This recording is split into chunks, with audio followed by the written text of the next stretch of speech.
Good afternoon, everyone. Thank you for joining us today. I'm Junyi Tang, your moderator, and alongside my team members Jianyi Feng, Linxi Li, Xilong Wang, Yuting Chen, we are excited to delve into an insightful discussion. Today, our group will assess the profitability of banks and explore options of enhancing competition. We appreciate your attention and look forward to an engaging session together. Firstly, Linxi Li and Jianyi Feng will discuss about evaluate bank profitability.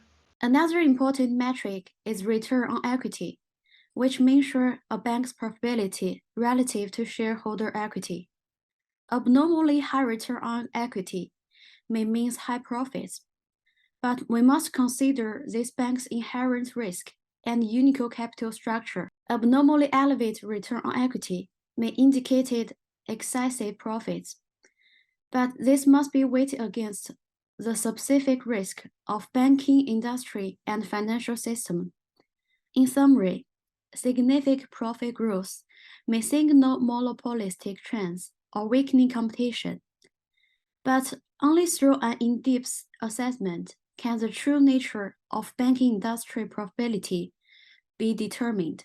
First, evaluating the profitability of banks, especially large Australia ones operating in New Zealand, is crucial to understanding market competition and customer benefit. A key indicator is net interest margin, which measures the disparity between the interest income banks generate and what they pay out to lenders. The banking sector MIM reaching a 17-year high raised eyebrows, but it's tough to label excessively without comparing this data to similar economic period or market. Benchmarking these banks' profitability metrics against international peers in equivalent market is instrumental in gaining slide. If these banks exhibit considerably a higher profitability than their global counterparties, it could hint at market power abuse or reduced competition. And then Xilong Wang and Yuting Chen will discuss about evaluating large banks. We believe that evaluating large banks is inadvisable. Evaluating large banks is an extremely complex and long-term process. Numerous individuals and organizations would be affected. During the evaluation, financial service for customers and businesses might be disrupted. The losses caused might be difficult to trace, and proper regulation cannot be guaranteed, making the consequence of the split incalculable. The government can enhance competition in the banking market through the following methods.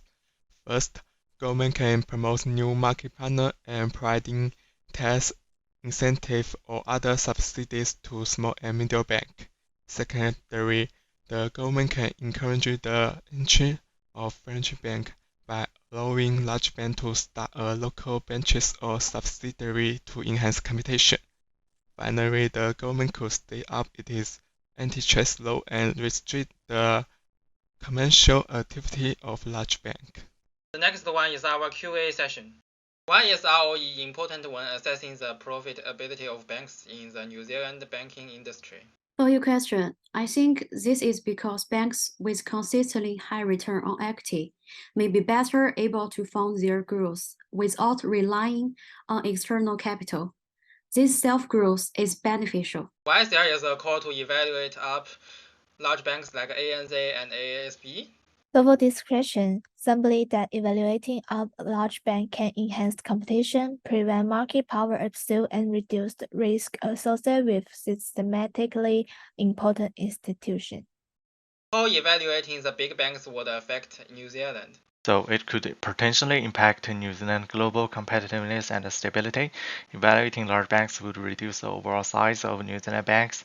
This would affect international transactions, subsequently diminishing the influence and competitiveness of New Zealand banks, and a homogenized business mode might lead to systemic risks. What's the importance of competition in the bank sector of consumers?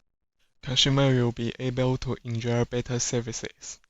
In order to gain an advantage over the competition, banks will improve the quantity of their consumer services. And secondly, consumers will have a better choice of products to satisfy different consumer needs and preferences. In conclusion, in light of the detailed examination of critical financial metrics such as NIM and ROE, it is inadvisable to evaluate large banks.